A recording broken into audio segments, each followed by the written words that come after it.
Perfecto. Bueno, pues les invito a que nos unamos primero en la oración, en nombre del Padre, del Hijo y del Espíritu Santo. Amén. Pidamos la asistencia del Espíritu Santo en este momento para que nos guarde, para que el Espíritu Santo ilumine nuestras mentes, para poder conocer la palabra y la verdad, e ilumine nuestra voluntad para poder amarla y seguirla. Espíritu Santo, ilumínanos y santifícanos. Santo Tomás de Aquino, ruega por nosotros. Bueno, estamos de nuevo aquí en esta conferencia o clases, digámoslo de esta manera, sobre el pensamiento de Santo Tomás de Aquino. Pero lo que hemos hecho durante estas, lo que hicimos el sábado pasado y lo que haremos este sábado es eh, hacer un poco de arqueología académica para descubrir, antes de llegar al concepto de Santo Tomás, que ya llegaremos a él a su debido momento, antes de llegar a este pensamiento, pues debemos hacer un recorrido un poco histórico y de pensamiento, que es lo que hicimos la semana pasada, de ver un poco ese concepto de amistad en los griegos, en el Antiguo Testamento. Y hoy vamos a ver el concepto de amistad en el Nuevo Testamento y en los padres de la iglesia. Porque recordemos que Santo Tomás de Aquino no construye desde cero su gran, digamos, esa catedral teológica que Santo Tomás construye de pensamiento antropológico, filosófico, creo, cristológico, eclesiológico, teológico, como lo queramos mirar. Pues Santo Tomás va a las fuentes, lee a los padres de la iglesia. Santo Tomás es un intérprete de las escrituras, porque recuerden que en el tiempo de Santo Tomás aquellos que querían ser profesores debían optar por el título de maestro en Sagrada Teología, y ese título, que maestro en Sagrada Teología, significa aquellos que comentan las escrituras con sus estudiantes y dan clases sobre ellas. Pues era una de las grandes labores del teólogo en el medioevo, era comentar las escrituras y comentar a los grandes de la filosofía, con este caso que Santo Tomás sí, comenta las sentencias de Pedro Lombardo, comenta Aristóteles, pero Santo Tomás también comenta las escrituras. Entonces, no podemos pensar, y es un presupuesto con el que quiero arrancar hoy, eh, que he visto en muchos movimientos tomistas, y es que cuando quieren descifrar un poco a Santo Tomás, o descifrar o no, interpretar a Santo Tomás, dejan a un lado la teología y dejan a un lado lo bíblico. Y para mí creo que Santo Tomás no solo se queda con un Aristóteles o un San Agustín a secas, sino que Santo Tomás tiene un contenido que es la revelación, es la palabra de Dios. Y Santo Tomás no solo lee a los clásicos como un buen escolástico, no solo lee a Aristóteles, no solo lee a Platón, no lee los clásicos griegos, no solo lee los padres de la iglesia, sino que Santo Tomás tiene también las escrituras a las cuales ha comentado, ¿no? Ha comentado los evangelios, ha comentado algunos textos del Antiguo Testamento, ha comentado las cartas de San Pablo bellamente. Yo estoy trabajando sobre la carta a los Efesios, ese concepto de amistad que tiene Santo Tomás y de iglesia en la carta a los Efesios es muy interesante. Entonces, Santo Tomás tiene esos dos recursos. Por eso, en esta comprensión sobre la amistad, yo no he querido llegar simplemente a los griegos, sino que también a las escrituras, porque Santo Tomás tiene esto interesante, y es ha dicho Aristóteles, esto ha dicho Platón, esto ha dicho Cicerón, esto ha dicho Séneca, esto han dicho de los, ¿no? Pero eso también dicen las escrituras. Y partiendo de esas dos realidades, Santo Tomás comienza a construir lo que será su concepto de amistad, ¿no? Entonces, por eso es importante. Hoy vamos a ver, ya esto lo hemos visto la clase pasada, y para hoy entonces tenemos el Nuevo Testamento, ¿no? Hemos terminado el Antiguo Testamento con los conceptos propios que ya hemos dialogado, y hoy vamos entonces a abrir esta clase con el concepto de amistad en el Nuevo Testamento. Bueno, lo primero que tenemos que decir es que en la revelación de Jesús de Nazaret como el Hijo único del Padre, ¿no? Digamos, el Nuevo Testamento tiene ese objetivo, ¿no? Revelar que Cristo es el Hijo de Dios, es el Hijo del Padre, proviene del Padre, ¿eh? Yo he venido del Padre, nadie va al Padre sino por mí. El énfasis entonces bíblico del Nuevo Testamento es mostrar que Cristo es el es el Hijo de Dios, es el Mesías, ¿eh? Y este es como el epicentro, ¿no? Revelar a ese Cristo Hijo. El Antiguo Testamento, ¿no? Al igual que en el Antiguo Testamento, esta revelación tiene lugar donde el Nuevo Testamento emplea la palabra amor por primera vez. Entonces, si vemos en el Nuevo Testamento, en el Evangelio de San Mateo, en el bautismo de Jesús, que tenemos una bella pintura, en el bautismo de Jesús, Mateo emplea la misma palabra de la versión de los 70 del Génesis, utilizada para describir el amor de Abraham por Isaac. Mire tan bello. Cuando Dios le pide a Abraham que sacrifique a quién, sacrifica a tu hijo amado, le dice Dios a Abraham, sacrifica a tu hijo, a tu amado. Y el libro de los 70 utiliza la palabra agapetos, ¿no? Y esa palabra, agapetos, que viene, significa al amado, o sea, y esa misma palabra griega, amado, ¿sí?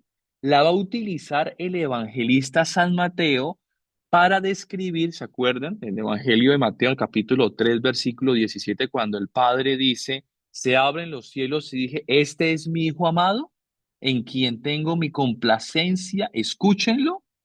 La palabra que utiliza Mateo para decir mi hijo amado es la misma que describen los setentas para describir la relación entre Isaac y Abraham. ¿Eh? Es muy bello porque no solamente son una unión de realidades, digamos, lo recuerden que Abraham va a sacrificar a su hijo, ¿no? A ese hijo que Dios le ha prometido que le va a dar descendencias, ahora Dios le pide que lo sacrifique, su hijo amado, y recuerden que al final no sucede esto, ¿no? Al final Isaac le dice, Abraham le dice, cuando Isaac le pregunta, ¿y dónde está el sacrificio? Entonces Abraham le dice, Dios proveerá, ¿no? Dios proveerá, Dios es providente, desde ahí ese monte se llama Dios provee, ¿no? El monte donde iba a ser. Y encuentran luego el cordero, ¿no? Cuando el ángel detiene a Abraham para que le dice, no lo hagas, Dios le entrega luego el cordero que va a ser sacrificado, ¿no? Ese cordero es la prefiguración de Cristo, ¿no? Muy bellamente. Entonces, San Mateo leyendo esta realidad, pues, ¿qué sucede? Ese mismo concepto ahora pasa en Cristo. Ahora es el Padre, ya no es Abraham, ahora es el Padre quien pronuncia, este es mi Hijo amado, y utiliza la palabra agapetos. Bueno, en esta misma línea tenemos entonces que tenemos 8 usos en los evangelios sinópticos. La palabra agapetos es siempre y exclusivamente una descripción de la relación entre Jesús como Hijo de Dios. Eso lo encontramos en un eh, Cesla Speak, que es un famoso eh, biblista dominico, quien describe esta realidad y dice, la palabra agapetos en el Nuevo Testamento es una palabra que se refiere a la relación entre el Padre y Cristo, ¿no? Entre el Padre y Cristo. Y los 8 pasajes donde proceden los relatos sinópticos son el bautismo del Señor, como hemos visto, este es mi Hijo amado, en Marcos 1:11, en Lucas 3:22, en la transfiguración. Recuerden la transfiguración, de nuevo el Padre vuelve a decir, este es mi Hijo amado, que encontramos en Mateo 17:5, Marcos 9:7, así como en la parábola de los ladrones malvados. ¿Recuerdan? Que dice que, que, que el rey al final envía a su Hijo amado, ¿no? Al principio envía a sus siervos, pero luego envía a su propio hijo y también lo asesinan, ¿no? En esa parábola para describir la relación, ¿no? Entre el padre y el hijo. Y de la aplicación que hace Mateo de Isaías a Jesús. Jesús es el hijo amado del Padre. Entonces, para resumir esa primera parte, la palabra agapetos, que significa amado, a quien amo, ¿no? Es una palabra que describe la relación del Padre, ¿no? Con el Hijo. Es una relación trinitaria, ¿no? Que los evangelistas utilizan para describir esa profunda relación entre Cristo y el Padre. San Pablo nos va a enriquecer entonces con algo muy interesante. En la teología cristiana, o es paulina, el cristiano es llamado a la participación de este amor trinitario. ¿Qué quiere decir?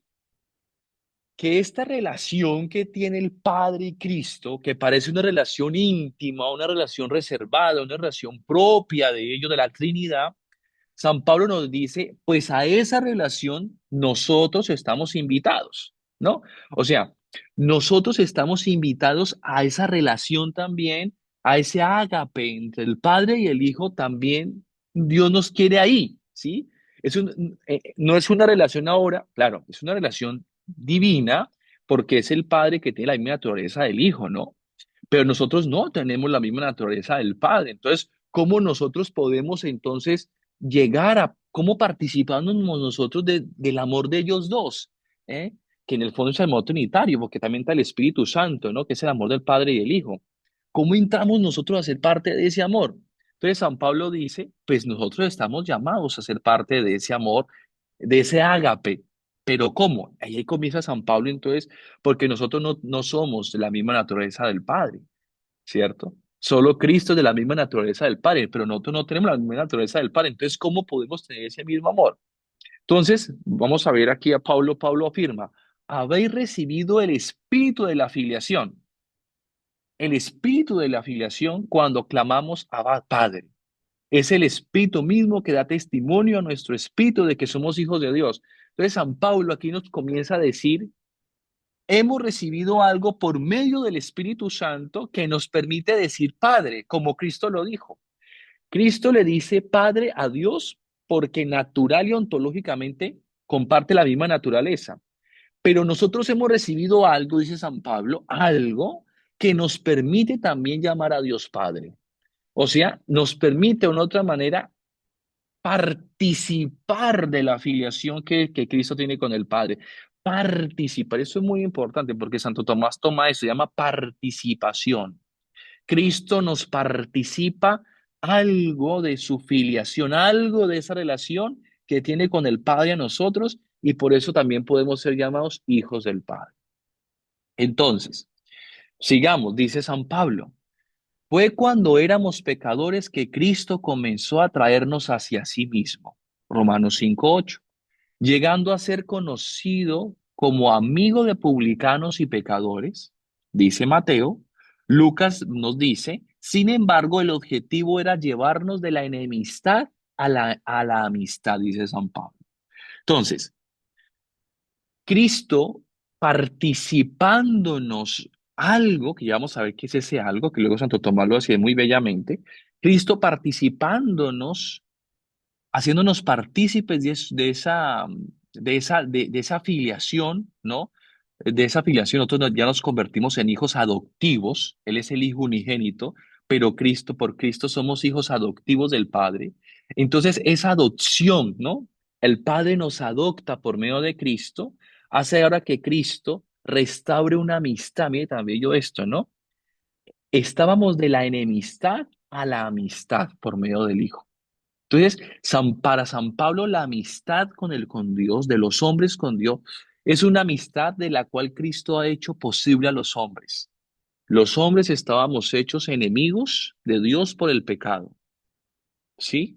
Pero Cristo restauró esa amistad con Dios, ¿sí? Esta amistad que era imposible para los griegos, miren esto interesante, aquí ya empezamos a construir. Para los griegos era imposible, para Aristóteles era imposible la relación de los hombres con los dioses, porque ontológicamente son distintos por naturaleza. Y la amistad se da entre seres por de naturaleza iguales. Juan Casiana, que lo vamos a ver, dice, por naturaleza las culebras las bestias se hacen amigas, porque la naturaleza, aunque las culebras para otros parezcan salvajes, entre ellas son amigas, ¿no? Hay una cierta amistad, porque hay, comparte una cierta naturaleza, dice San Juan Casiano muy bellamente cuando quiere hablar sobre los tipos y los grados de amistad. Pero ahora Cristo nos ha hecho amigos del Padre, nos ha hecho amigos de Dios. Si ahora podemos hablar de que somos amigos de Dios, es porque Cristo nos ha hecho amigos. Entonces, la amistad ahora tiene como mediador a Cristo. Cristo es el mediador de la amistad. Ya no los llamo siervos, ahora los llamo amigos. Esas son las palabras que Cristo pronuncia. En este sentido, eh, una implicación de nuestra configuración con Cristo es que no podemos entendernos a nosotros mismos separados de Cristo. La amistad cristiana no puede entenderse sin Cristo, o la amistad para un cristiano no puede entenderse sin Cristo. Así como un amigo se convierte en otro yo, y esta concepción la tenemos como los griegos, ¿no? Los griegos dicen, el amigo es como un otro yo, ¿no? Es como cuando yo amo al amigo es como si me estuviera amando a mí mismo en él, dicen los griegos. Entonces, esta concepción continúa, ¿no?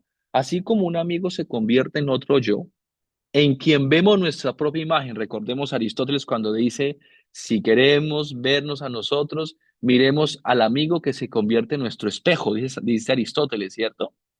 Entonces, en quien vemos nuestra propia imagen, así también es en Cristo donde descubrimos quiénes somos en lo profundo de nuestro ser. Y eso de San Pablo, recuerden a San Pablo, somos imagen de Cristo. Miren eso tan bello. San Pablo dice, nosotros hemos sido hechos a imagen de Cristo. Entonces, cuando vemos a Cristo, vemos la imagen de Dios en nosotros, lo que somos nosotros o lo profundo de nuestro ser es viendo a Cristo. O sea, en Cristo el hombre contempla su perfección, su imagen perfecta en Cristo. Entonces, aquí tenemos un poquito de Aristóteles, ¿no? En última instancia, solo en la resurrección comprenderemos plenamente quiénes somos en Cristo. Digamos, la plenitud de lo que verdaderamente íbamos a llegar a ser, somos en Cristo es en la resurrección. Cuando afirma San Pablo, vuestra vida está escondida con Cristo en Dios. Cuando Cristo, vuestra vida se manifieste, entonces también vosotros apareceréis con Él en la gloria. ¿Qué quiere decir esto? Cristo es la imagen del hombre perfecto, Dios y hombre perfecto. Entonces, viendo a Cristo, nosotros vemos la perfección, a lo que estamos llamados a hacer. Eso que San Pablo decía, ya no soy yo quien vivo, es Cristo quien vive en mí. Y no porque Cristo anule nuestra humanidad, no, no porque, sino que la perfecciona, la lleva a lo que, la lleva al punto a la cual ha sido llamada por Dios, al fin, ¿no? Perfecto. Entonces, sin embargo, como señala el propio Pablo, la revelación de Cristo, Cristo es la imagen de Dios, Colosenses 1:15, y el misterio de Dios, porque Cristo revela el misterio de Dios, en quien están escondidos todos los tesoros de la sabiduría y de la ciencia, ya ha comenzado y por lo tanto ya ha comenzado a revelar nuestro nuevo y verdadero yo. Mire qué lindo esto. Este Cristo, Cristo que es nuestro amigo, nos dice, mírenme a mí y mirándome a mí, en esa amistad profunda, ustedes pueden descubrirse también. Ustedes se descubren en mí. Dice San Pablo, ya no hay griego, ni judío, circunciso, ni incircunciso, ni bárbaro, ni escita, ni esclavo, ni libre, sino que todos somos uno en Cristo. Por el contrario, quienes se alejan de Cristo se convierten en misterio cada vez mayor para sí mismos. Entonces, la amistad cristiana es una amistad que revela, reveladora, reveladora.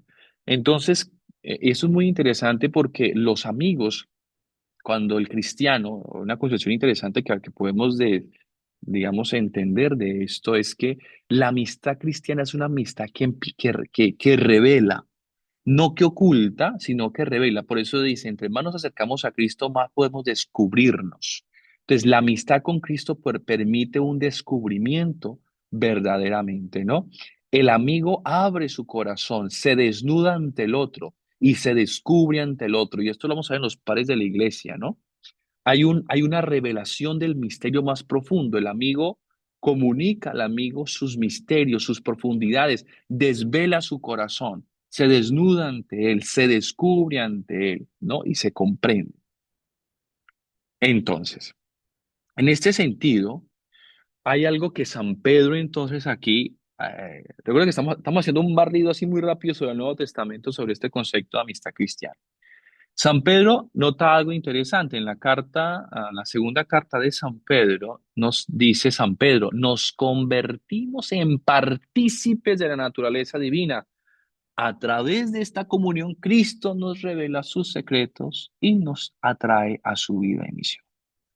Y aquí esta palabra de segunda de Pedro 1:4 es importantísima. Partícipes.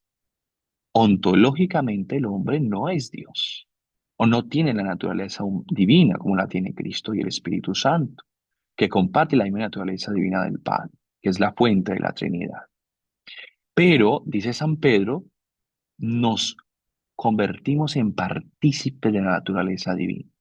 O sea, hay algo en nosotros divino que nos permite decir, hay algo que me permite una participación de esa divinidad y por esa participación puedo entrar en relación con la divinidad, porque hay algo divino en mí, en esta humanidad.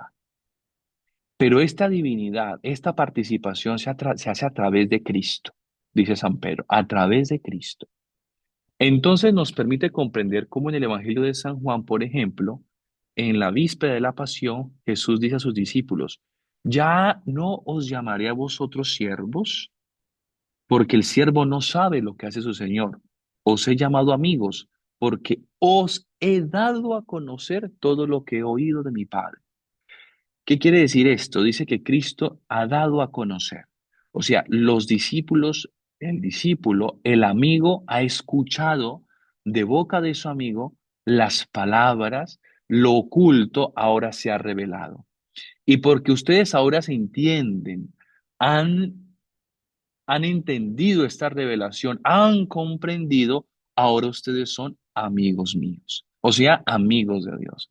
Entonces, la amistad cristiana implica una participación y un conocimiento profundo de Dios, de sus misterios. Aristóteles decía que no es posible una relación con los dioses porque si no estamos en el plano, digamos, lo ontológico, y hay algo muy interesante. A veces dicen, no, es que Santo Tomás bautizó a Aristóteles y ya, no, como que lo trajo, le puso el agua bendita y lo bautizó. No, antes de bautizar hay que catequizar, ¿no? Hay que formar, hay que entrar en un diálogo profundo y para Santo Tomás no fue, digámoslo, de un día para otro. Cuando Santo Tomás lee la física a Aristóteles, recordemos que en la física de Aristóteles, ¿cómo es el Dios que Aristóteles describe? Ese primer motor que Aristóteles describe es un motor que está ahí moviendo al mundo, pero que no se interesa por el mundo.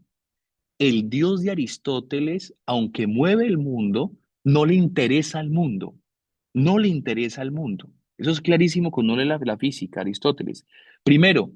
Segundo, para Aristóteles el mundo es eterno. El mundo es eterno, no ha sido creado. Primero, entonces, lo primero es que es un Dios que mueve el mundo, pero no se interesa por el mundo. Lo segundo es que el mundo es eterno, no lo ha creado él, sino que lo mantiene en movimiento, pero el mundo es eterno. Tercero, no hay una relación amorosa ni de amistad. Sí, el Dios de Aristóteles no es un Dios que ama, que interviene, no le interesa, no interviene en el mundo, ¿no? Deja, pues mueve el mundo como causa primera, pero no hay una intervención libre en ella, ¿no? Entonces, es un Dios totalmente distinto al Dios de la revelación, completamente distinto.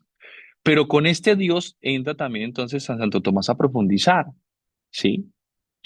Y allí es donde Santo Tomás descubre de que el Dios cristiano es un Dios que obviamente participa, ¿no? Que participa de su ser, ¿no? Que le da la asistencia al mundo, que crea el mundo de la nada, pero lo crea, no de la nada, lo crea por amor y lo sostiene por amor. O sea, es un Dios que se interesa por el mundo y es un Dios que ahora quiere entrar en relación con el mundo y llama a ese mundo y a los hombres de este mundo amigos, cosa que el Dios de Aristóteles no. El Dios de Aristóteles es un Dios que mueve por necesidad, pero no por libertad. Un Dios que no tiene nada que ver con el mundo en cuanto que no lo ha creado porque el mundo es eterno. Y un Dios que no le interesa entrar en relación con ese mundo. Ese es el Dios de Aristóteles. En cambio, el Dios de la revelación es un Dios distinto, ¿no? Es un Dios que entra, que hace, que llama, que se encarna, que se hace historia, que se comunica, que quiere entrar en relación, que eleva al hombre a una naturaleza, que le da su gracia, que lo hace partícipe de la amistad. Entonces miremos cómo todo ese concepto de amistad ahora cuando se cristianiza, se eleva, se eleva. Y eso es lo que vamos a ir descubriendo ahora cuando contemos a los padres de la iglesia. Bueno, ahora entramos a San Juan. San Juan dice, Jesús menciona el amor cuando pasa del misterio de la cruz. En San Juan, cuando Cristo está en todo, digamos, la prefiguración de la pasión, Cristo dice en Juan 15:14, este es mi mandamiento, que os améis unos a otros como yo os he amado. Y dice, nadie tiene mayor amor que el que da la vida por sus amigos. Vosotros sois mis amigos si hacéis lo que yo os mando. Aquí San Juan utiliza la palabra amistad. Cristo utiliza la palabra amistad dos veces, con la palabra amor, amor y amistad, pero dentro del contexto de la cruz, ¿no? Es interesante donde en los evangelios localizamos la palabra amigos. En Juan localizamos esa amistad en la pasión, ¿no? Cristo comienza la pasión y en ese comienzo de la pasión dice, nadie tiene amor más grande que el que da la vida por sus amigos. Vosotros sois mis amigos y hacéis los que yo os mando. Entonces, en el Evangelio de San Juan, la misión de Jesús es revelar el amor del Padre por el mundo para conducir a su pueblo de la muerte a la vida. Y dice San Juan, porque tanto amó Dios al mundo que dio a su Hijo único para que todo el que crea en él no perezca, sino que tenga vida eterna. Y Juan 15:14 dice, si hacéis lo que yo os mando, seréis mis amigos. O sea, aquí lo interesante que descubrimos en San Juan y es que la relación de amistad implica en Juan una obediencia. Si ustedes hacen lo que yo os mando, seréis mis amigos. Jesús invita a una participación también a los discípulos en su misión. Ellos, los discípulos, están llamados a revelar el amor del Padre, esa amistad que yo les he revelado, esa amistad que yo les he dado, esa amistad que, que yo he querido tener con ustedes, de ese Dios con ustedes, pues ustedes ahora están llamados a participar esa amistad con los demás. Por eso San Pablo le dice, no tengo oro ni plata, recuerden el paralítico en el templo, los hechos de los apóstoles, que le dice San Pablo, San Pedro cuando pasa, no tengo oro ni plata, lo único que tengo es a Cristo, ¿no? Lo único que te puedo dar es al Cristo y a Cristo resucitado. Y, y era suficiente. Entonces, eso mismo que ellos han recibido, esa misma amistad que han recibido, ahora la participan a los demás. Son partícipes de la amistad de Dios a los otros. Sin embargo, al hacerlo, también participarán de su cruz. Y dice Cristo, ¿no?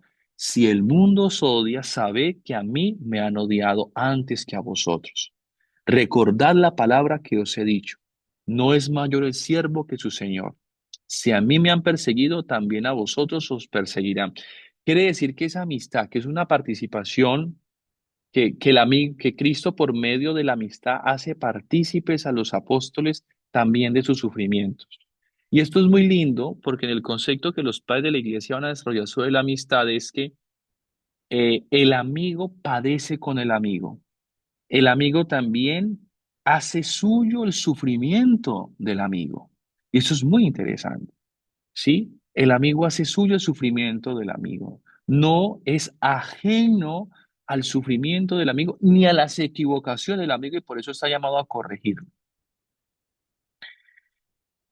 Aquí hay algo muy interesante que vemos ya en el evangelista San Lucas, ¿no? Yo sé que es mucha información, pero espero se esté entendiendo un poco hacia dónde estamos llevando un poco esa lectura que estoy haciendo de los evangelios desde la amistad. En el evangelio de San Lucas, la amistad comienza a prefigurarse como una virtud cristiana. Y vamos a verlo. Primero, con un libro del Antiguo Testamento, con un libro del Antiguo Testamento que fue escrito en griego, el libro de la sabiduría.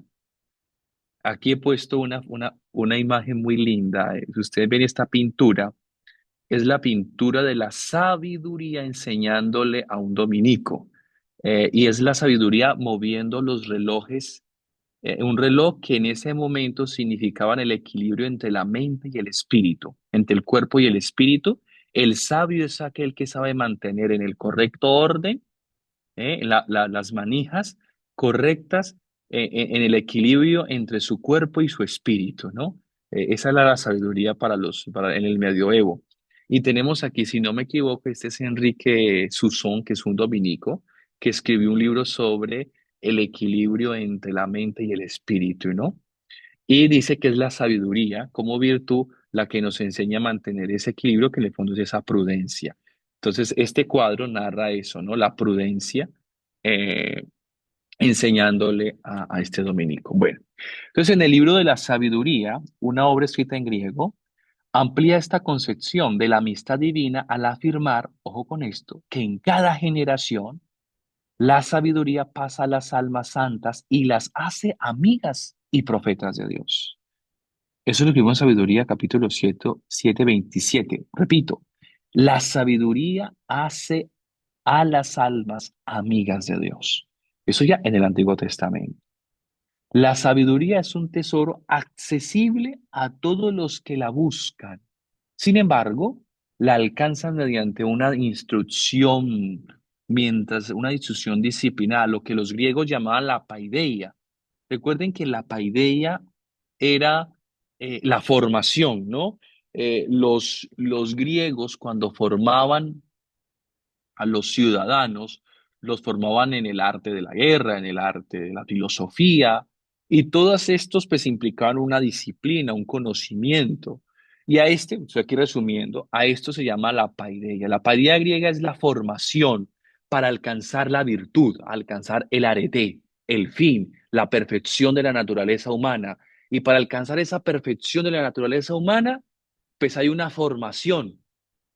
¿Sí? Y la formación más perfecta es la formación por medio de la filosofía, dirá Aristóteles, a Platón, por medio de Sócrates, ¿no? Los que se forman en el camino de la filosofía llegan a descubrir la sabiduría que perfecciona su naturaleza. Entonces, esa formación se llama paideia, ¿no? Esa formación. Entonces, el libro de la sabiduría recoge eso mismo. Dice que quienes quieren adentrarse en la sabiduría de Dios, pues lo hacen por medio de la formación, que dicen en el Antiguo Testamento, recuerden que la sabiduría de Dios estaba escondida en la ley, ¿no?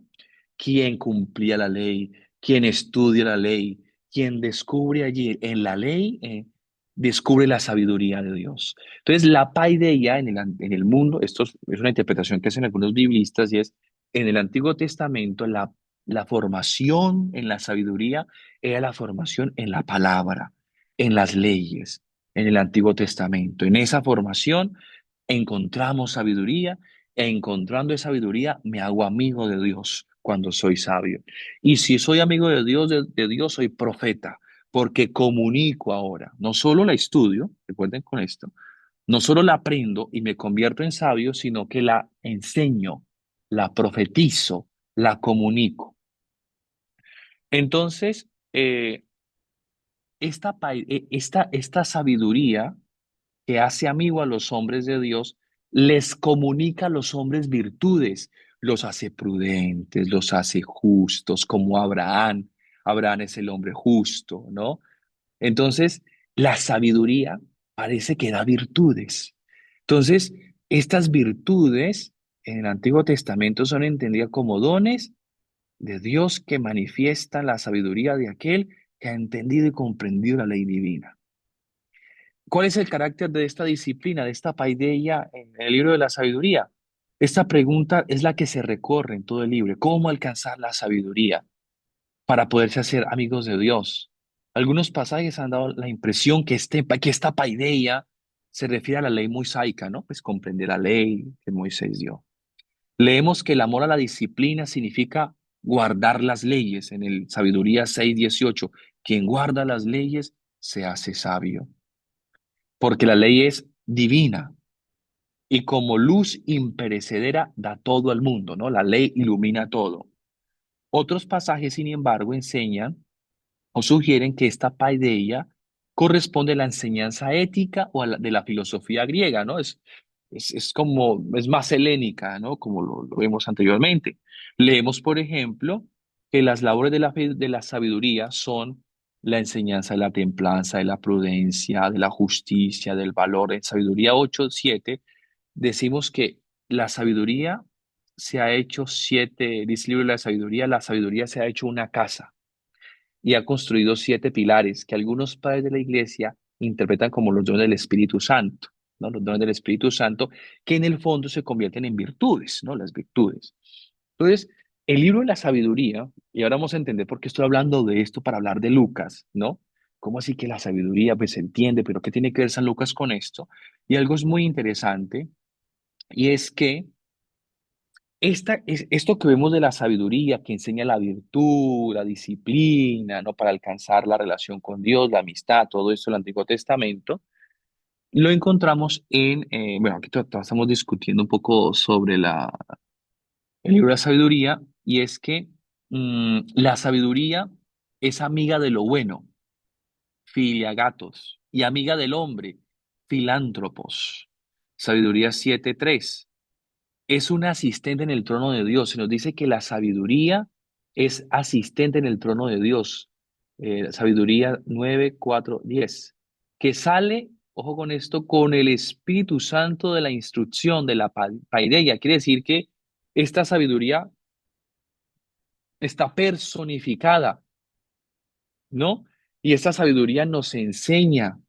Hay algo muy interesante, que esto ya es la interpretación de los padres de la iglesia en la pasión cristiana, y es la sabiduría para los griegos era, que también la tenían los dioses.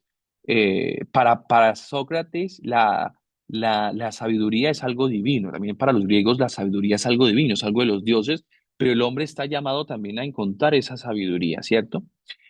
Pero para el cristianismo, esta sabiduría está personificada, es como si fuera una persona, ¿no? Es como si alguien viniera a enseñar, porque dice el libro de sabiduría, la sabiduría tiene su puesto en la casa tiene un trono, la sabiduría se ha hecho una casa, la sabiduría instruye, o sea, están hablando de la sabiduría como una persona, ¿no? No como una idea ni como un ideal, sino como una persona. Eh, y los padres de la iglesia, aquí yo traigo un icono ortodoxo que tiene allí a la sabiduría, que es la de rojo, ¿no? Es la de rojo. Dice, la sabiduría es atributo del Dios Trinitario y lugar de manifestación de cada persona. En la sabiduría, los padres de la iglesia lo han entendido como Cristo, ¿no? Cristo es el Logos, y el Logos es el que contiene toda la sabiduría de Dios. Entonces, la sabiduría que habla el libro de la sabiduría es Cristo, ¿no? En el Nuevo Testamento se convierte en Cristo, ¿no? Para otros también es el Espíritu Santo. En síntesis, la sabiduría es Dios mismo, es la Trinidad, ¿no? Es la Trinidad que enseña al hombre, que hace amiga al hombre.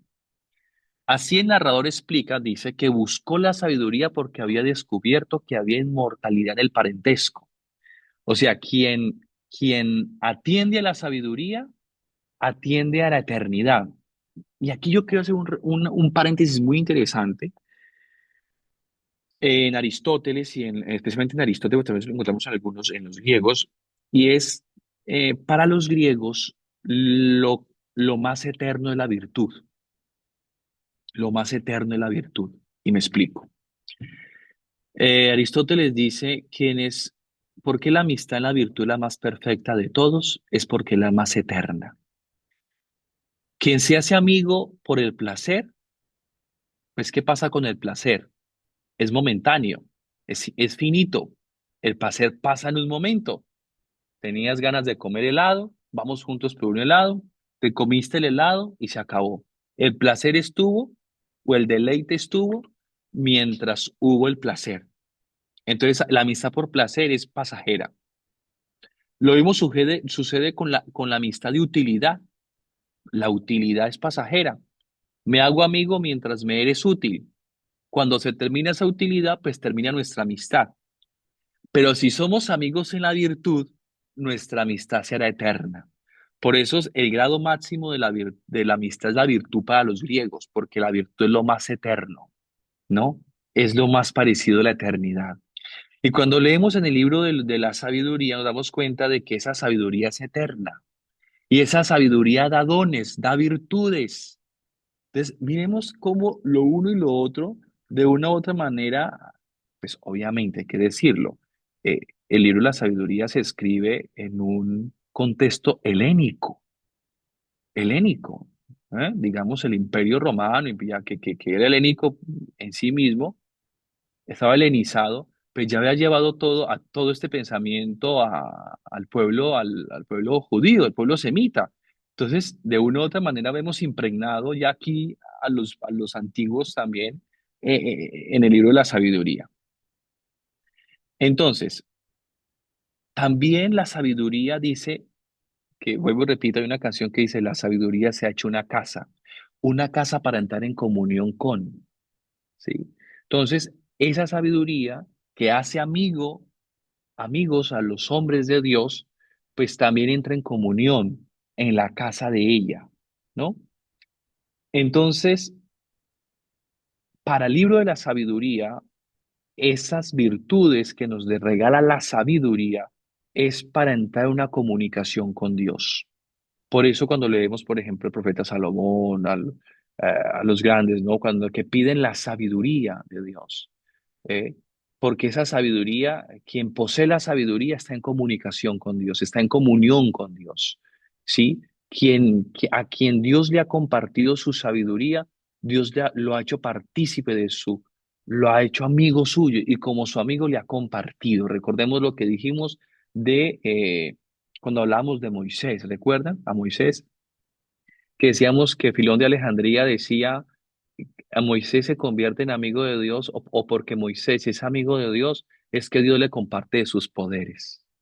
Por eso Moisés puede abrir, Moisés puede saciar, Moisés abre, golpea la roca y sale agua, abre el mar, libera al pueblo, porque como es amigo de Dios, tiene cosas de Dios, cosas que le pertenecen a Dios, Dios se las comparte, porque es su amigo, porque ha visto a Dios y ha hablado con Dios cara a cara, como habla un hombre con su amigo.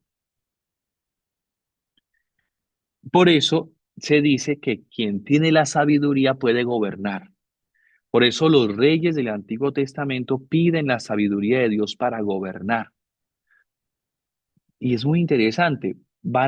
Dios les participa de su gobierno. Entonces, en el Antiguo Testamento,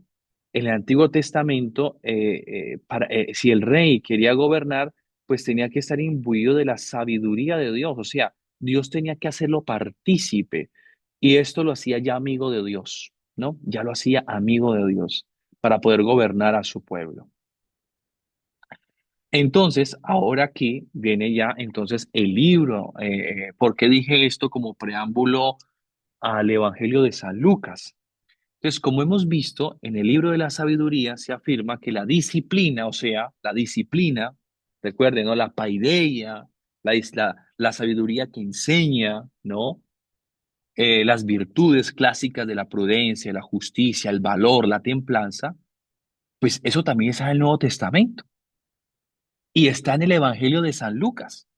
¿En qué sentido? Mire, en el Evangelio de San Lucas se nos dice, recuerden, cuando Jesús de nuevo va camino a la cruz y le dice le dice Cristo a sus discípulos, ustedes también serán llevados ante los tribunales. No tengan miedo ustedes de los que matan el cuerpo, pero no pueden matar el espíritu. Y luego dice Jesús en el Evangelio de San Lucas, ustedes van a ser llevados ante asambleas, ante los gobernantes, ante las autoridades, y no se preocupen, aquí viene la clave, no se preocupen por lo que tienen que decir, porque el Espíritu Santo les enseñará en ese momento lo que deben decir.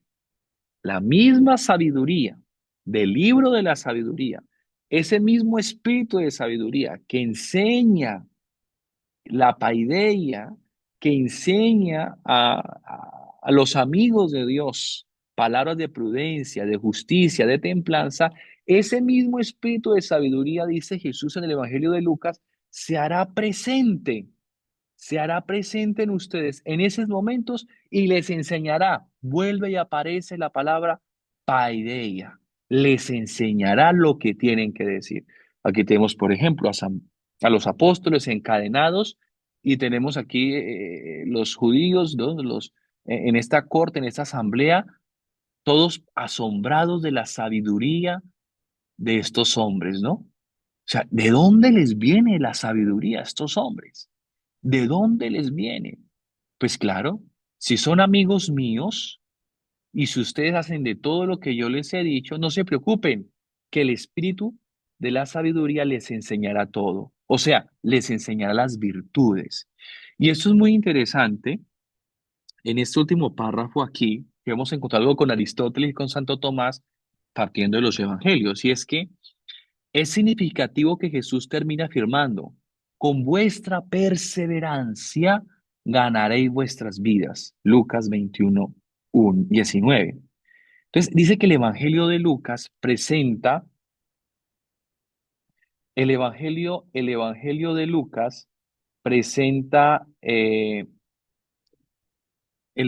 Lucas presenta aquí a Jesús empleando un término moral griego para describir un rasgo. Ojo, hay un término griego aquí en el evangelio de Lucas que lo encontramos en Aristóteles, que es la palabra hipomoné, que significa perseverancia.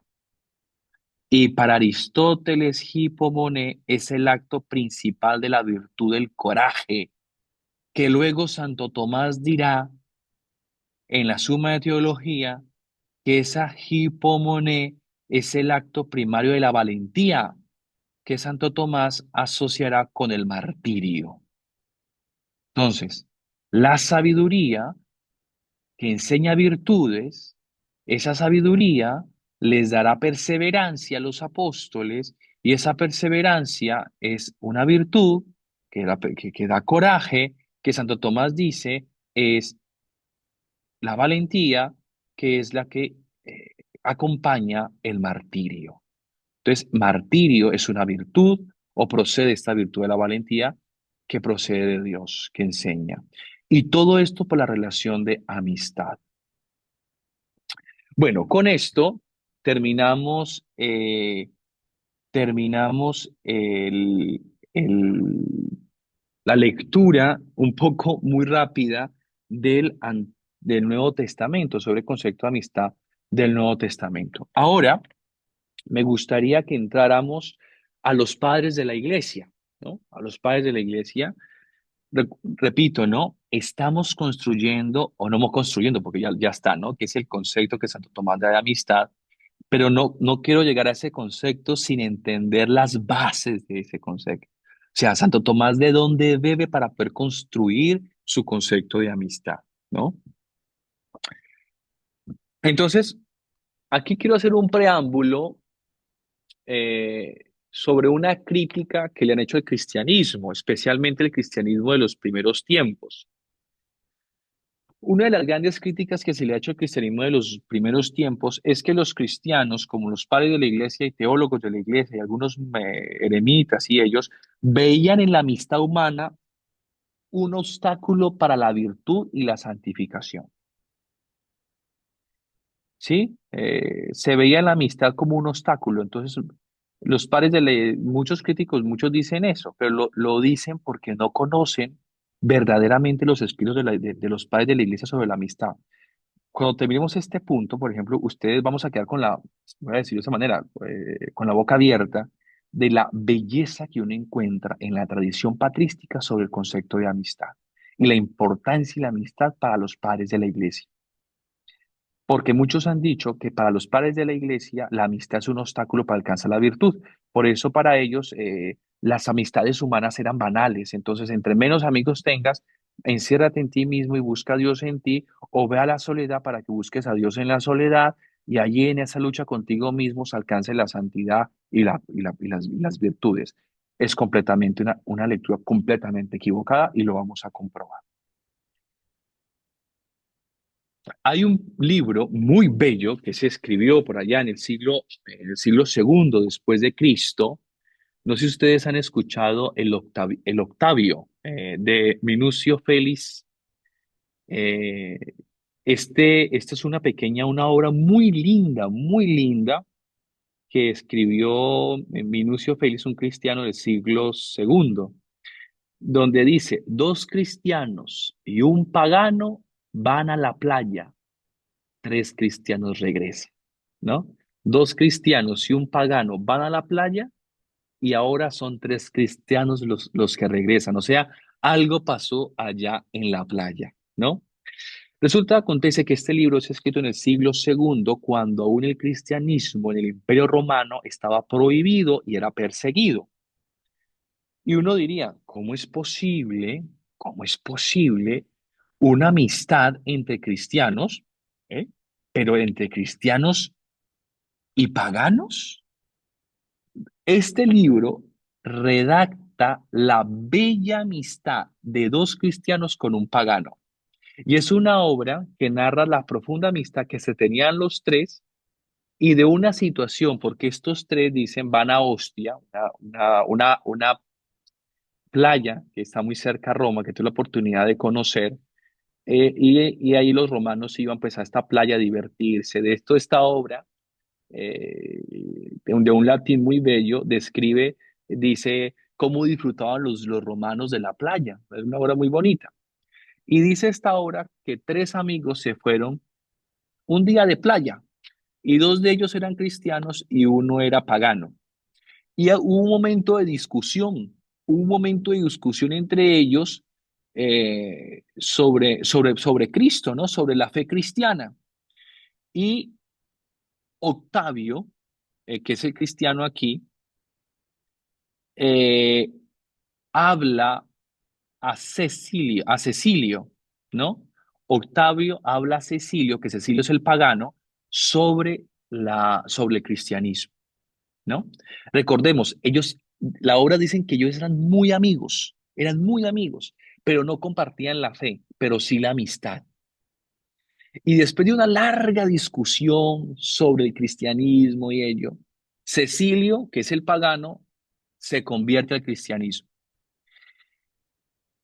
La obra, más que exponer los argumentos sobre todo lo que le dijo Octavio a Cecilio sobre la amistad, sobre el cristianismo, más que los detalles y los argumentos para convertir a su amigo, la obra es muy llamativa, o esta obra del siglo segundo es muy llamativa porque redacta la belleza de la amistad que tenían ellos antes del diálogo y después del diálogo. Tanto así que dicen, voy a leer la frase de Cecilio, cuando después de escuchar a su amigo, dice, me convierto. Pero mire las palabras que utiliza. Dice, dice Félix en su obra, que él estaba allí también, ¿no? Presente. Cuando Octavio terminó su discurso, nos quedamos en silencio un rato, dice Félix en su obra, ¿no? Cuando escuchan a Octavio hablar de Cristo, sus dos amigos, que uno cristiano, el otro pagano, se quedan en silencio, con el rostro fijo en la atención. Mientras yo reflexionaba en silencio sobre estas cosas en mi mente, decía Feliz, Cecilio, o sea, el pagano, estalló y dijo, felicito a mi Octavio y a mí mismo tanto como puedo por esa tranquilidad en que vivimos y no espero la decisión. Así hemos vencido. No injustamente me atribuye la victoria, pues así como él es mi vencedor, o sea, Octavio me ha vencido en argumentos para creer, yo también triunfo sobre el error. O sea, él me ha vencido a mí mostrándome sus argumentos sobre el cristianismo. Pero yo también que me parece increíble, yo también he sido ganador. Yo también soy victorioso porque yo he vencido mi ignorancia. Pues así como Él es mi vencedor, yo también triunfo sobre el error. Después de estas cosas partimos contentos y alegres. Cecilio, para alegrarnos de haber creído, Octavio de haber tenido éxito y yo de que no había creído y el otro, y yo de que uno había creído y el otro había vencido, ¿no? Entonces, esta obra narra esa relación de amistad antes de cómo ellos, cómo los cristianos tenían relaciones de amistad con paganos, pero cómo los paganos fueron descubriendo por medio de esa amistad la fe de los cristianos. Y eso es muy interesante porque aquí, mire, con esta obra del siglo segundo, vemos cómo los cristianos evangelizaban, cómo los cristianos evangelizaban. Entonces, si pueden leerla, es una obra pequeña que pueden leer sobre la amistad de los cristianos con los paganos en el siglo segundo. Seguimos, tenemos ahora a San Basilio y a San Gregorio Nacianceno. San Basilio y San Gregorio fueron dos grandes amigos, siglo segundo también, siglo segundo, siglo tercero, del cristianismo. Debo decir, cuando yo leí las cartas tan hermosas que se intercambiaban estos dos hombres, es impresionantes, eran unos enamorados de la amistad. Estos dos hombres, y aquí algo que quiero hacer un paréntesis. Cuando estuve investigando sobre la amistad en los padres de la iglesia y leyendo directamente sus obras, pude descubrir algo. Ellos describen la amistad desde la realidad. Todos. Ninguno hablaba de la amistad como algo etéreo, como algo lejano, como algo por allá en las nubes. No, ellos hablaban de la amistad porque tenían amigos y de esa experiencia de amistad la encarnaban dentro de su fe y escribían estas obras maravillosas que de los cuales yo traje algunos pequeños pasajes para que descubramos la grandeza de la amistad entre los padres de la iglesia. Esto, Henry Newman hace una traducción de un poema de San Gregorio y San Basilio que dice lo siguiente. Dice San Gregorio, dejaré que alguien más me cuente cómo llegué a Atenas y a la educación, porque Basilio y Gregorio se conocieron en Atenas, de jóvenes. Ellos se conocieron de jóvenes estudiantes en Atenas. Y cómo descubrí que los maestros cristianos eran, con diferencia, los más sabios, dice el joven Gregorio. Todos los jóvenes parecían intentar superarse unos a otros en arrogancias, ¿no? Aquí nos está describiendo cómo eran los egos, ¿no? De estos cristianos jóvenes, bueno, de los jóvenes en los estudios, ¿no?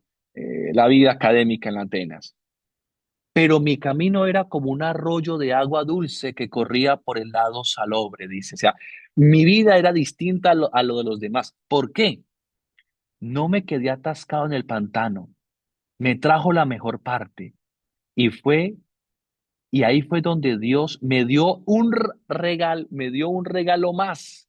Me hizo amigo del hombre más sabio que he conocido. Dice Gregorio de su amigo Basilio, dice, sí, fue Basilio quien ha sido lo mejor que me ha pasado en la vida. O sea, Gregorio Nacianceno, el siglo segundo, diciendo esto de San Basilio Magno.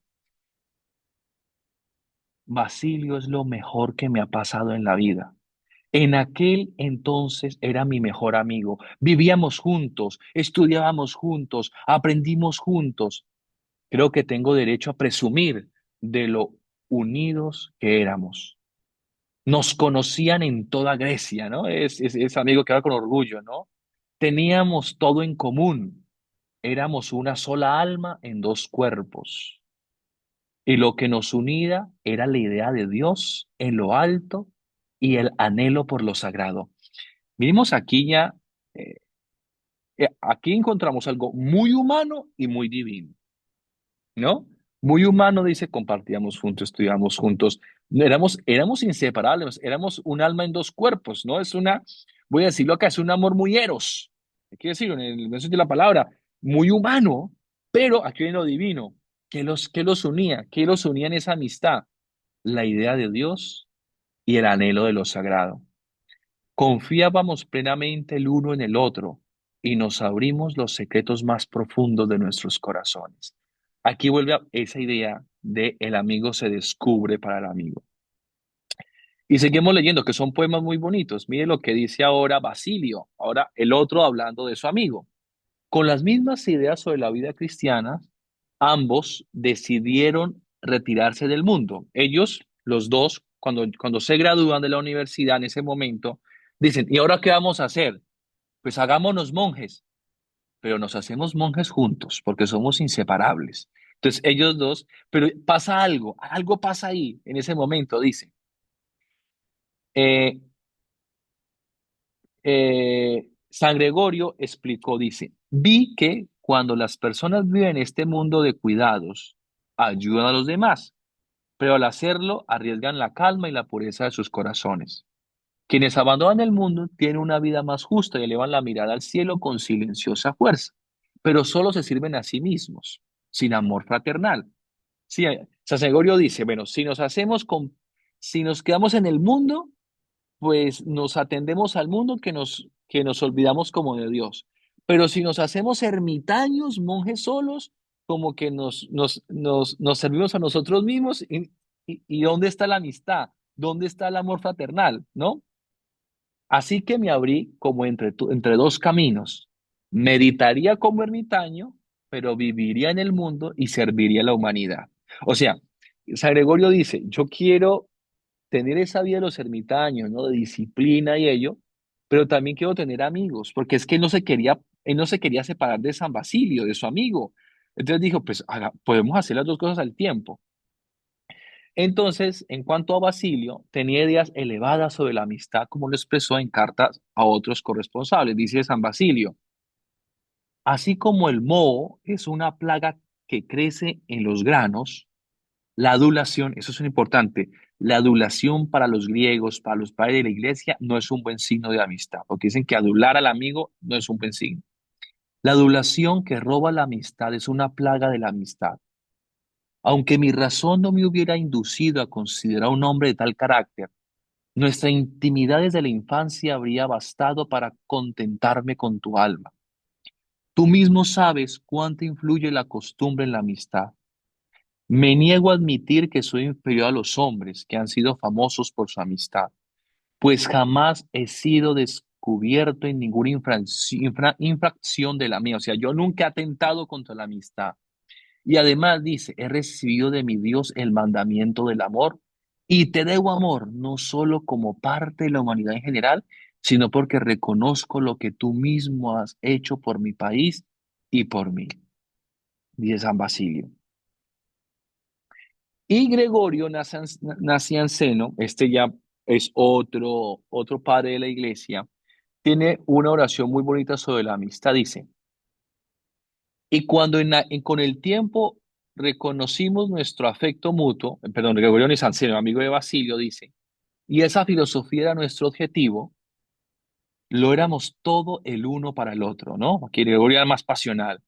Vivíamos juntos, comíamos juntos, compartíamos todos nuestros secretos, teníamos un mismo objetivo en la vida y nuestro cariño mutuo se hacía cada vez más intenso y profundo. El amor por las atracciones corporales, dado que sus objetos son fugaces, en tan fugaz como las flores de la primavera, pues la llama no puede sobrevivir como el combustible que se agota. O sea, aquí nuestra amistad no era una amistad basada en las cosas del mundo o carnal, porque son como las cosas fugales, se acaban, ¿no? Como el combustible que se agota y se desvanece junto con aquello que le enciende. El deseo termina cuando su incentivo se desvanece. Recuerden lo que yo decía Aristóteles, que para Aristóteles la amistad sobre el placer y sobre la utilidad era pasajera, porque cuando yo dejo de utilizar, pues se acaba la amistad, y cuando yo dejo de tener placer, pues se acaba esa amistad de placer. Solo la amistad es perseverante y eterna cuando se hace en la virtud. Pues esta misma idea tiene Gregorio Nacianceno. Nuestra amistad no era como las flores que se desvanecen con la primavera, ni como el combustible que se desvanece con aquello que enciende, no. O el deseo que se desvanece cuando es alcanzado. Pero en cambio, en nuestro amor, diría Gregorio, pero el amor piadoso y moderado. Amor piadoso y moderado. dado que su objeto es estable, no solo es más duradero, sino que cuanto más plena es su visión de la belleza, más estrechamente vincula consigo mismo y entre sí los corazones de quienes aman con un mismo objeto. Esta es la ley de nuestro amor sobrehumano. Mire, esta carta es una oración que escribe Gregorio a su amigo Basilio. O sea, nuestro amor no es ese amor carnal o ese amor, no, es ese amor sobrehumano, sobrenatural, ¿no? Que tiene su visión en la belleza, que se vincula, que nos acerca. Repito, está describiendo lo que él sentía en ese momento con la relación de amistad con su amigo Basilio. Basilio escribió otra carta, qué pena yo me detenga en Basilio y San Gregorio, pero me parece que esas cartas que ellos dos se escriben son muy bellas y que me parece que describen muy bien esa realidad de amistad y el concepto también de amistad que tienen los padres de la iglesia. Y dicen, y por favor, no se sorprenda de que llame mío los bienes de mi amigo, pues me han enseñado la virtud de la amistad junto con las otras virtudes. Y recuerdo al autor del sabio dicho, un amigo es otro yo. Cita a los griegos, ¿no? Por lo tanto, recomiendo a su excelencia estos bienes que pertenecen a mi amigo como si fueran míos. O sea, Gregorio, aquí San Basilio, se dice que estaba presentando a un amigo suyo ante un magistrado y le dice, esos bienes, eso de él es tanto mío y lo mío es tanto de él, porque un amigo es otro yo y los bienes son comunes, ¿no? Y pues no hay nada más común para los cristianos que Dios mismo, ¿eh? Que Dios mismo.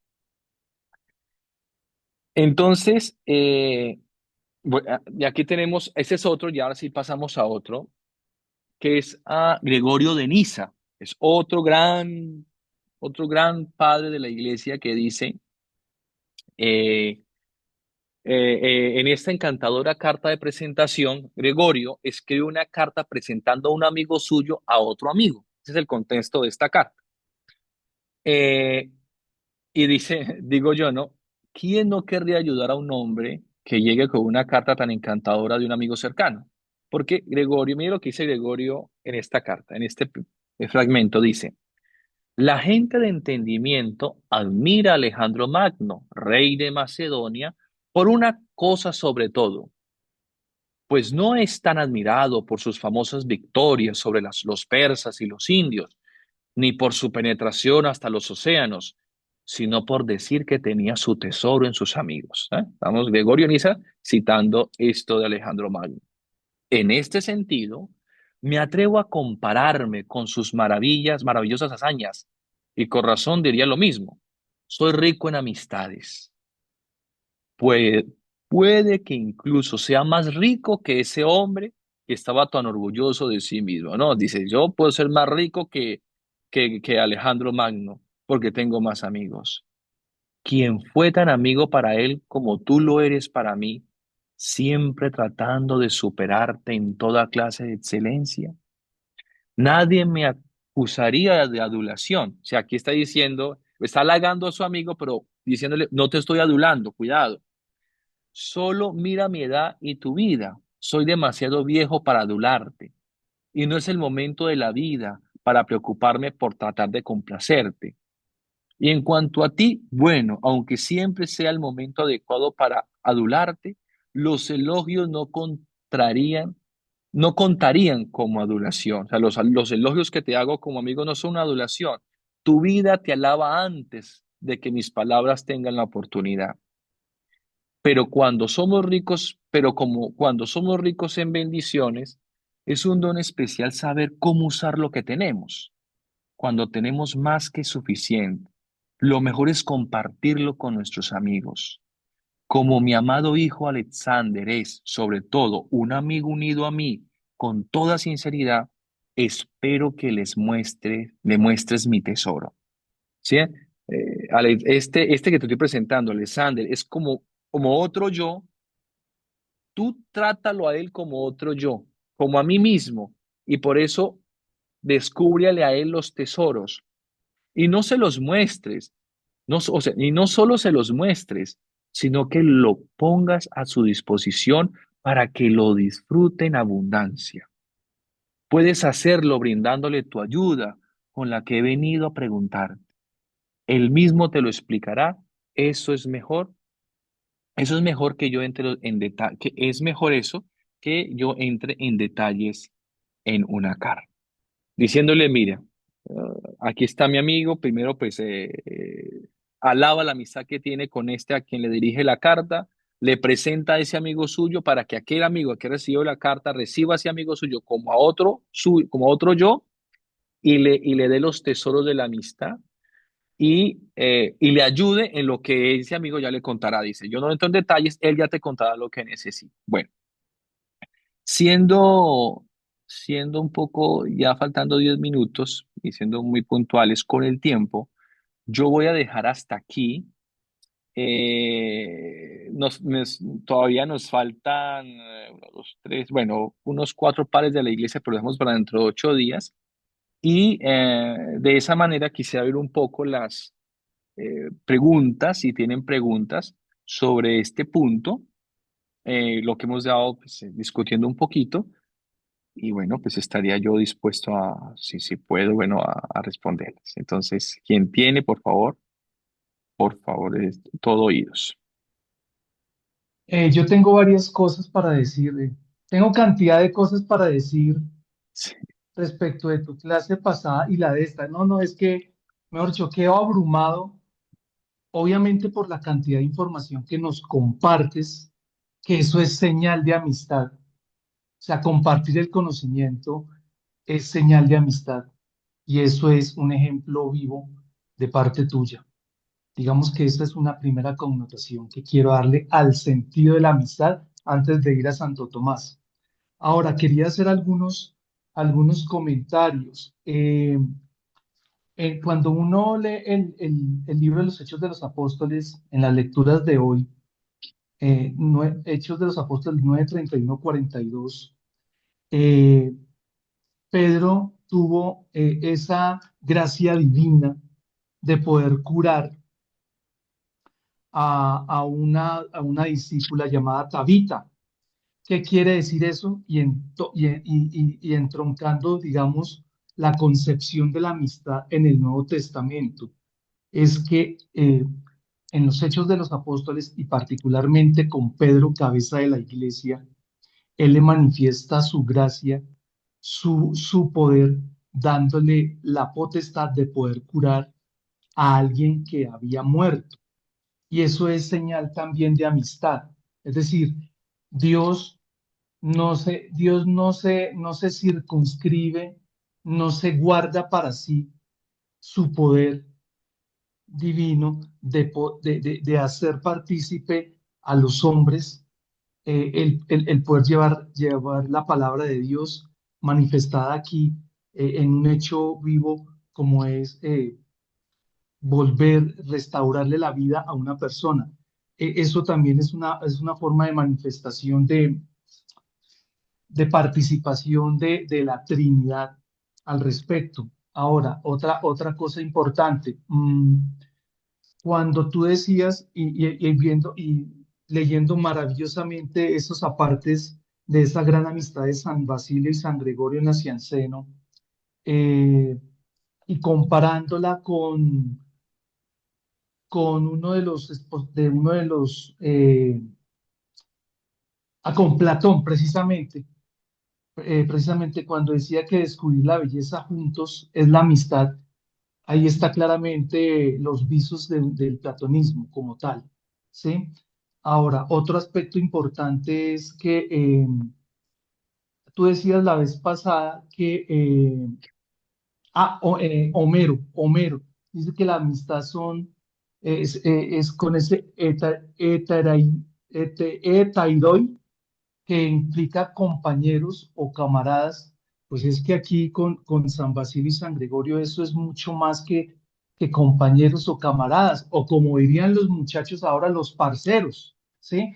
Eh, es una amistad de San Basilio y San Gregorio de vivencias sanas, de vivencias de la vida cotidiana. Entonces eso es muy importante tenerlo en cuenta. Y finalmente, cuando tú hablas hablabas la vez pasada que Platón decía que por el mero hecho de ser los hombres, por su naturaleza, ya son amigos como tal, pues eso está muy entroncado y me voy a ir más adelante cuando el Papa Francisco escribió la carta Fratelli Tutti. Mejor dicho, todo esto, todo esto que tú estás enseñándonos acá, todo esto que tú has dado la clase de la vez pasada, pues eso está manifestado en Fratelli Tutti. Mejor dicho, por todo lado que tú veas, está marcadamente la amistad. Entonces, me llama mucho la atención todo este tipo de cosas. También visualizo y haciendo una comparación, San Basilio y San Gregorio de Nacianceno en esa amistad también tiene algo, si nos retrotraemos filosóficamente y al pensamiento, pues también hay un tinte kantiano que es de respeto entre ellos dos, ¿no? Y también en Gregorio de Niza con la carta número 5. Entonces, aquí me puedo yo explayar con cosas, pero es lo que yo interpreto y pues me emociona mucho, no creo que se alcanza a notar bastante en todo lo que hoy aprendí y saqué como conclusión. Gracias. Muchas gracias, Hernán. Sí, efectivamente, lo que recordemos que el Antiguo Testamento, uno de los puntos del Antiguo Testamento es que la relación que se da entre Yahvé y Moisés, esa relación de amistad es interpretada por los 70 para poder elegir la palabra eh, filio o amigo, para poder traducir la palabra rea, que es la palabra que se utiliza eh, cuando dice que Moisés habla como un hombre habla con su rea, pues se dan cuenta que para poder traducir esa palabra no la pueden traducir como vecino, sino como amigo, porque la experiencia de la amistad en el Antiguo Testamento significa una experiencia de pastoreo, pero también una experiencia de aprendizaje, ¿no? Lo vemos en el libro de la sabiduría. Dios va instruyendo a Moisés y en cuanto lo va instruyendo para una misión específica, pero en esa instrucción Dios también le comparte sus poderes, ¿no? De hecho, son las señales que Moisés da ante. Moisés al final se siente muy seguro porque todos sus gestos, todo lo que hace, pues es Dios mismo actuando en medio del pueblo. Entonces, los 70 dicen, solamente aquel que tenga una filia, una amistad con Dios, pues tiene todas esas capacidades. Y esto mismo se da con Pedro y con Jesús. Jesús también le dice a Pedro, después de su confirmación en el amor, apacienta mis ovejas, apacienta, y le entrega las llaves, todo lo que haces en el cielo quedará atado en la tierra, todo lo que haces en la tierra quedará atado, o sea, le entrega poder también. Y todo se da por la relación de amor y de amistad, ¿no? Todo se da por esa relación. Entonces eso es clarísimo en el Antiguo y Nuevo Testamento. Y en los padres de la iglesia, como lo digo, que tienen una tradición muy bella de los antiguos, de los griegos, eh, pero que nutren con su sabiduría, que nutren con la revelación, con el evangelio, ellos ya nutren toda esa experiencia griega, la nutren con esa experiencia cristiana, pues amplían un poco más ese concepto de amistad, que no deja a un lado la virtud, sino que esto que dice Sócrates, ¿no? Él me lo decía, de las cosas que yo más anhelo son los amigos, y los amigos cuando se unen y se deleitan en la belleza, ¿no? Lo mismo estos dos amigos, los padres de la iglesia, ¿no? Los unía Dios y la santidad, o sea, lo sagrado, que en ese caso se convertía en esa belleza que glorifica al hombre. Entonces, claro, ellos ya leen a Aristóteles, leen a Platón, lo leen pero con la revelación cristiana y descubren que eso pues se hace, ya tiene nombre, ¿no? Que esa belleza, que esa idea, que ya todo eso tiene un nombre, si lo podemos decir así, que es Cristo, que es Dios, que es el Espíritu Santo, que es la virtud cristiana, que es la amistad cristiana, ya tiene nombre, ya no es una idea.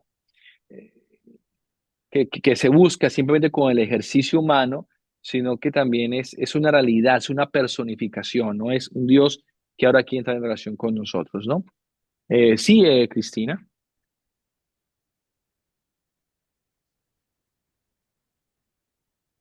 Gracias. No, Fray. solamente, o sea, yo estoy como las computadoras viejas, procesando toda la información que nos acaba de dar, porque la verdad, no se disculpe, por favor, cuando nos está dando la información, porque es que la manera, el entusiasmo, o sea, las ganas y la pasión que usted le pone, crea que eso, eso llega al corazón, pues. Entonces, por favor, no se disculpe, usted denos todo lo que nos quiera dar, enamorada, finalmente, o sea, enamorada de lo que nos acaba de dar y ahora sí que procesando, porque la verdad, Fray, mis respetos, pues, o sea, No, muy, espectacular.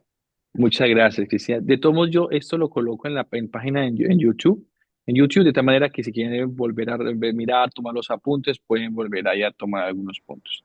Muchas Sí, señor, gracias. porque me acuso, Fray, de que no he visto la primera, pero créame que la voy a ver porque no me la puedo perder, porque está imperdible, pues. O sea, muchísimas, muchísimas, Dios se lo pague, mejor dicho. No, Muchas ustedes, gracias. muchas gracias, muchas gracias. Siempre es un tema que me ha gustado mucho y que gracias a Santo Tomás, debo decirlo, fue Santo Tomás el que me llevó a los griegos, fue Santo Tomás el que me llevó a las escrituras, fue Santo Tomás. Digamos, este concepto lo descubro porque cuando leo a Santo Tomás me doy cuenta de las bellezas que tiene, como Santo Tomás, que uno no lo hemos visto como ya su desarrollo, pero cuando lo leí dije, pero es que me puse a investigar y fui descubriendo todo lo que Santo Tomás bebió para luego él era hacer su